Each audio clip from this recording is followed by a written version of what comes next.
खुलुमबाय लोगोफोर, गोजोन फुंबिलि बयनिसिमबो। नोंथांमोनखौ डियार ब्रह्म चेनेलाव आरो फिन खेबसेबाव बयखौबो बरायनाय बावहरग्रोनाय जाबाय। आं दिनै नोंथांमोननि सिगाङाव आरोबाव माखासे सानसेनि खौरां लानानै फैबावलायबाय। आसा खालामो नोंथांमोनहा खौरांखौ खोनासंनानै मोजां मोनगोन।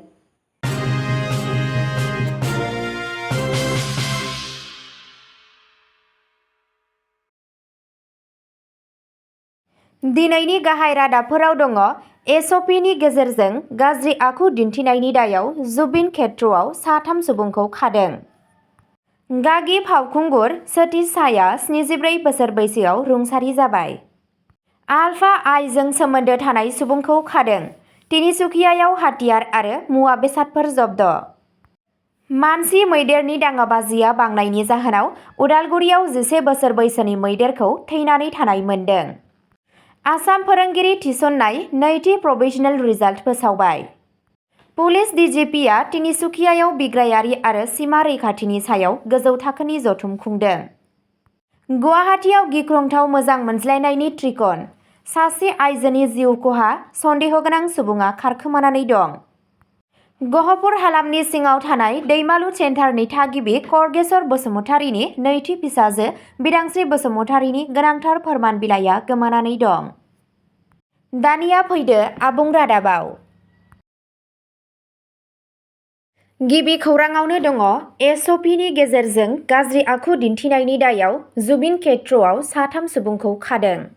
शुक्रबारनि मोनायाव सनापुरनि जुबिन खेत्रआव दावराव दावसि खालामनाय आरो गाज्रि खामानि मावनायनि थाखाय साथाम सुबुंखौ हमनानै दोनदों।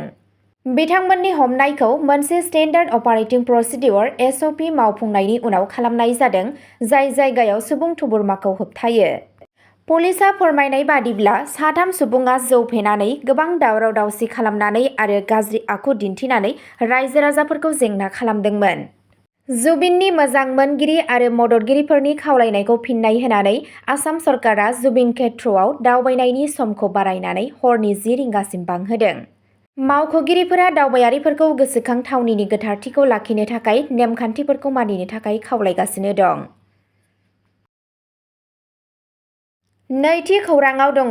गागि फावखुंगुर सतीश शाहआ 74 बोसोर बैसोआव रुंसारि जाबाय। गावनि मिनिनाय आरो बायदि रोखोमनि फावफोरनि थाखाय मुंदांखा गागि फावखुंगुर सतीश शाहआ 74 बोसोर बैसोआव 25 अक्ट'बर खालि मुम्बाइनि हिन्दुजा हस्पिटालाव रुंसारि जायो। बिथाङा भारतारि सावथुन आरो टेलिभिजनआव सासे बयजोंबो मोजां मोनजाग्रा सुबुंमोन, जाय मिनिनाय आरो बावसोमनो हायै दिन्थिफुंनायनि मोनसे अरायथा उनमोनथाइ गालांदों। शाहआ कल्ट क्लासिक सावथुन जाने भिड' यार'नि गेजेरजों मोजाङै मिथिजायो आरो hit TV sitcom Sarabhai versus साराभाईजों सासे सिनायजानाय मुं जायो।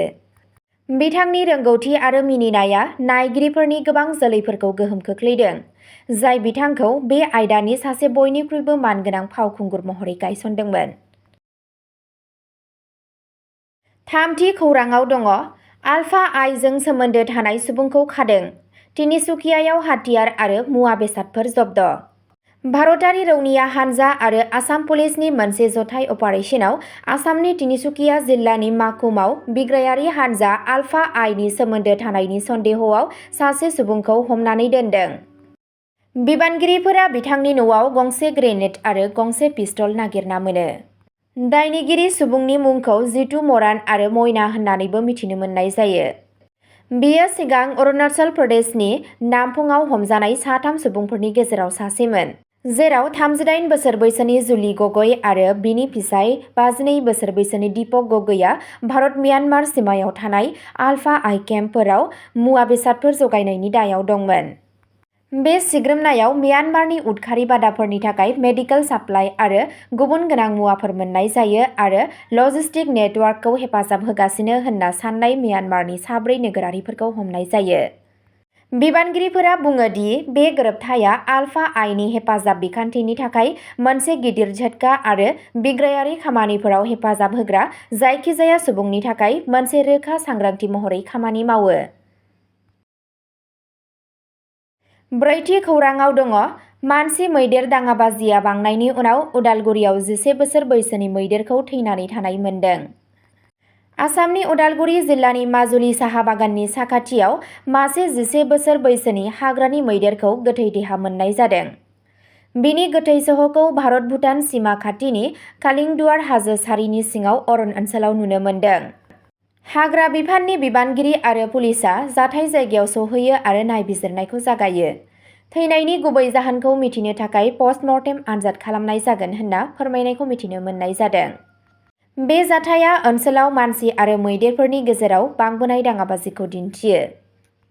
खौरां मोन्नाय बादिब्ला बे दाङाबाजिनि जाहोनाव बे बोसोराव उदालगुरियाव 50निबो बांसिन मैदेर आरो सा 15 सुबुंफोरा जिउ खोमानो गोनां जादों।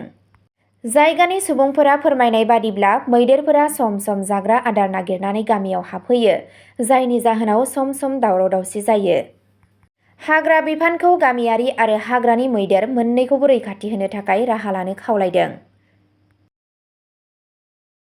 बाथि खौराङाव दङ आसाम फोरोंगिरि थिसननाय, नैथि प्रभिजनेल रिजाल्ट फोसावबाय। आसामनि गुदि सोलोंथाइ बिथोनलाइ DEE-आ गाहाय गुदि, LP आरो गोजौ गुदि UP फरायसालिफोराव फोरोंगिरिफोरनि थिसननायनि थाखाय अरायथा नङै फिथायफोरनि नैथि फारिलाइ फोसावबाय। जाय बिजाथिफोरा बे मासिफोरनि थाखाय एप्लाइ खालामदोंमोन, बिथांमोनहा दा गावसोरनि फोरमानथिखौ लग इन खालामनानै DEE.assam.gov.in DEE मावख'आरि वेबसाइटआव गावसोरनि फिथायखौ नायनो हागोन। गासैबो बिजाथिफोरा सांग्रां जानांगौ दि बे फिथाया अरायथा नङै आरो साख्रिनि जासिनायनि गेजेरजों गेरेन्टि गैया। फारिलाइआ खालि बेखौ फोरमायो दि फैगौ खोन्दोनि थाखाय सोर रोंग'थि गोनां जागोन। DEE-आ बुंदों दि गासैबो जमा होनाय खाख्रि आरो फोरमान बिलाइफोरखौ गुवारै फोरमान खालामनाय जागोन। बिनायसानि गनायथाव मुवाफोराव जायखिजाया बेले-बेजे एबा जेंना नुयोब्ला बिनि आर'जलाइखौ थाबैनो केन्सेल खालामनाय जागोन। जायफोर बिजाथिफोरा फिथायनि सायाव माबाफोर अजद एबा जिंगा सिनांगौ दं, बिसोर गुवाहाटीनि काहिलिपारायाव थानाय DEE मावख'निफ्राय हेफाजाब लानो हागोन। बिथांमोनहा जिल्लाफोरजों खुंजानाय फारिलाइ बादियै गासैबो गोनां हेफाजाबारि फोरमानलाइफोरखौ लानानै मावख'आव थांनांगोन। मावख'आ जिल्लानि थाखाय थिखानाय अक्ट'बराव फुंनि 10 रिंगानिफ्राय बेलासिनि 5 रिंगासिम बेफोर अजदफोरखौ सामलायगोन होनना फोरमायनायखौ मिथिनो मोननाय जादों। द'थि खौराङाव दङ पुलिस DGPआ तिनिसुकियायाव बिग्रायारि आरो सिमा रैखाथिनि सायाव गोजौ थाखोनि जथुम खुंदों। आसामनि police director general DGP Harmeet सिंहआ सनिबारखालि तिनिसुकियायाव मोनसे गोनांथार रैखाथि जथुम खुंनानै बिग्रायारि खामानिफोर बांनाय आरो सिमा रैखाथिखौ नोजोर होनानै सावरायज्लायो। बे मेलाव सदिया आरो तिनिसुकिया पुलिस इउनिट आरो राम पुलिसनि इन्टेलिजेन्स इनभेस्टिगेशन बिफाननि थान्दैफोरजों लोगोसे पुलिस आरो रौनिया हान्जानि गोजौ थाखोनि मावख'गिरिफोरा बाहागो लादों। मावख'गिरिफोरा तिनिसुकिया आरो खाथि खालानि ओनसोलफोराव होबथाजानाय हानजा आलफा इन्डिपेन्डेन्टनि बांबोनाय खामानिफोरनि सोमोन्दै बुंथियो। बिथांमोनहा रौनिया हान्जानि बादाफोराव गाग्लोबनायखौ होबथानो आरो सिमा ओनसोलफोरखौ रैखाथि होनो थाखाय रैखाथि हान्जाफोरनि गेजेराव साबसिन गोरोबलायनायनि गोनांथिखौ फोरमायो। DGP हरमित सिंह बिथाङा बुङो दि बेनि गुबै थांखिया आसामनि सुबुंफोरनि रैखाथिखौ थि खालामनाय आरो बिग्रायारि दैदेनगिरिफोरखौ हिंसानि अनगायै गोजोन सावरायनायखौ सायख'नो खावलायो। बे जथुम्माया महकुमानि हेबेदायाव बावैसो जालांनाय मोनसे जथाय अपारेसननि उनाव जादों, जेराव पुलिसआ आलफा आइनि सासे मददगिरिनिफ्राय गंसे पिस्तल आरो हेन्ड ग्रेनेड बोखांनो हायो। मावख'गिरिफोरा ओनसोलाव गोजोन आरो रैखाथिखौ थि खालामनो थाखाय थासारिखौ मोजाङै नोजोर होगासिनो दं। स्निथि खौराङाव दङ गुवाहाटीआव गिख्रंथाव मोजां मोनज्लायनायनि जाथाय, सासे आइजोनि जिउ खहा, सन्देहगोनां सुबुङा खारखोमानानै दं। गुवाहाटी पुलिसआ शुक्रबारनि हर मोनायाव हाथिगावआव भारानि न'आव सासे आइजोनि गोथै सह'खौ मोनो। गोथै सह'खौ कम्बलजों खोबथेनानै दोननाय मोननाय जादों। सासे सेंग्रा जरा, रहन काश्यप, जायखौ नयन दासबो बुंनाय जायो, आरो बिनि अनजालि बनजिता राभाया लक्ष्मीनगराव न' भारायाव लादोंमोन। बिसोर न'नि बिगोमानो फोरमायदोंमोन दि हाबा जाखाबाय होनना, नाथाय नसुंसेनि सुबुंफोरा उनाव फोरमायो दि बिसोर सानैजों जयै सोमोन्दोआव थायोमोन। सुलुंनिफ्राय मिथिनो मोननाय बादिब्ला बनजिताया बक'आव थानाय गावनि न'आव थांदोंमोन आरो बे समावनो रहनआ गुबुन सासे आइजोखौ न'आव लानानै फैदों। शुक्रबारनि मोनायाव बनजिताया फैफिनदों आरो बिसनायाव आइजोनि जिउ गैयै गोथै सह'खौ नुदोंमोन। पुलिसखौ नसुंसेनि सुबुंफोरा खौरां मोनो आरो न'निफ्राय 1.5 लाख रां आरो ड्राग्स आरो गुबुन सन्देह गोनां मुवाफोर बोखांनो हायो। फरेन्सिक आरो CID हानजाफोरा जायगाखौ नायबिजिरदों। थैनायनि गुबै जाहोनखौ पस्टमर्टेमनि उनाव मिथिनो मोनगोन। रहन कायसबा खारखोमानानै दं आरो पुलिसआ नागिरनायखौ जागायबाय होनना खौरां बिजोंनिफ्राय मिथिनो मोननाय जादों। 9थि खौराङाव दङ गहपुर हालामनि सिङाव थानाय दैमालु सेन्टारनि थागिबि खरगेसर बसुमतारीनि नैथि फिसाजो बिदांस्रि बसुमतारीनि गोनांथार फोरमान बिलाइया गोमानानै दं।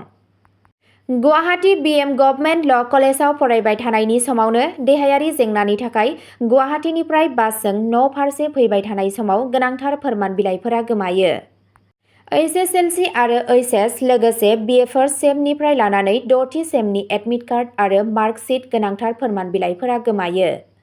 सोरबाफोर मोनफ्लांबायदोंब्ला 7086 179397 आरो 9101268814 बे जानबुं नम्बराव फोनांजाब खालामनो थाखाय खावलायदों नखरनि सुबुंफोरा। अब्ला दिनैनि खौराङा एसेनोसै। नोंथांमोनहा सानफ्रोमबो फुंबिलि समाव बेबादिनो गोदान खौरांनि आपडेट मोननो थाखाय चेनेलखौ साबस्क्राइब खालामनानै लादो आरो खौरांखौ खोनासंनानै मोजां मोनोब्ला अन्नानै लाइक, शेयार आरो कमेन्टबो खालामनानै होलांब्लानो जाबाय। गोजोन्थों।